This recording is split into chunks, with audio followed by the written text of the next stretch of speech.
The Golden Circle Ministry of Mount Ennon Baptist Church, Clinton, Maryland, presents Tada! I Screamed, You Screamed, Vanilla Ice Cream, written by Lillian T. Copeland, February 2022. This month, designated as Black History Month, I found an article posted in Facebook. It said there was a time blacks were denied vanilla ice cream, so I had to take a deeper look. This is a Facebook posting, February 16, 2016. Southern blacks were banned from eating vanilla ice cream during the Jim Crow era, except on the 4th of July. The racist hierarchy in the South manifested in several ways, but most people don't know that racism even impacted what foods blacks were allowed to buy. As Maya Angelou once wrote, it was custom not to sell vanilla ice cream to blacks in many parts of the South, except on Independence Day. Although it was a black enslaved named Edmund Albius who perfected the flavor of vanilla ice cream, its white sweetness was viewed as a representation of the American dream, which is why blacks were kept from eating it. The article really enlightened me. I confess to not being a Black history buff.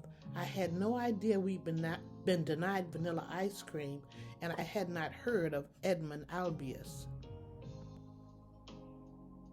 Feeling no shame, I Googled his name, thanking God for the internet.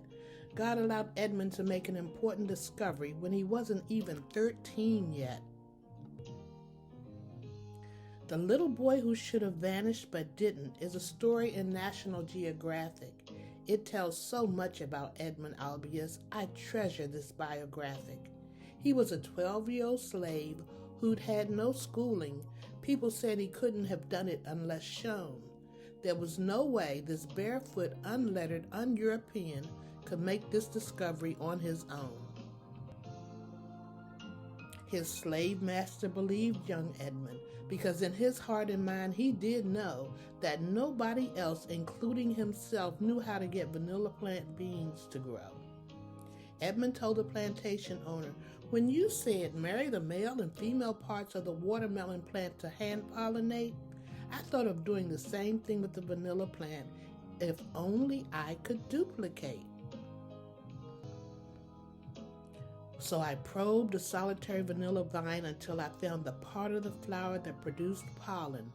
Then I found the part that needed dusting, the stigma, and believe me, I got to hollering. Most importantly, I discovered that these two parts were separated by the rostellum, a little lid. So I lifted up the lid and rubbed some pollen in. The mystery was no longer hid. One morning in 1841, Edmund showed his master the plant with hanging vanilla beans. Though others doubted, the master shouted, "You did it by all means." Edmund's owner sent him from plantation to plantation to teach other slaves how to fertilize the vanilla vine.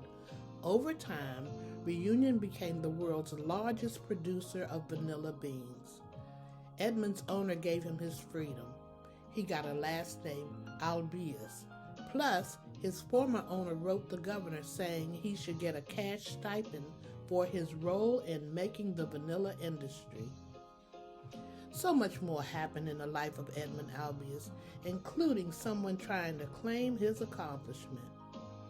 But he never prospered from his discovery. He died in 1880 at age 51. A little notice appeared in the Monitor, the local paper, a few weeks after he died. Dated Thursday, August 26, 1880, it read, "The very man who at great profit to his colony discovered how to pollinate vanilla flowers has died in the hospital at St. Suzanne. It was a destitute and miserable end. This long-standing request for an allowance," the obituary said, "never brought a response." In 1980, the mayor of a town on Reunion had a statue erected to honor Edmund. There is also a street named after him, a school named after him, and he has an entry in Wikipedia. What I read in the Facebook article really troubled me. Then my research blessed me once more. I pray the day comes when the facts of Black contributions are told with honesty and candor. Edmund Albius is the recipient of the February 2022 Tada Award for helping us realize our dream by single-handedly helping that orchid plant yield fruit after its kind to produce delicious vanilla ice cream. In Genesis 1:11, and God said, "Let the earth bring forth grass, the herb yielding seed, and the fruit tree yielding fruit after his kind, whose seed is in itself upon the earth." And it was so.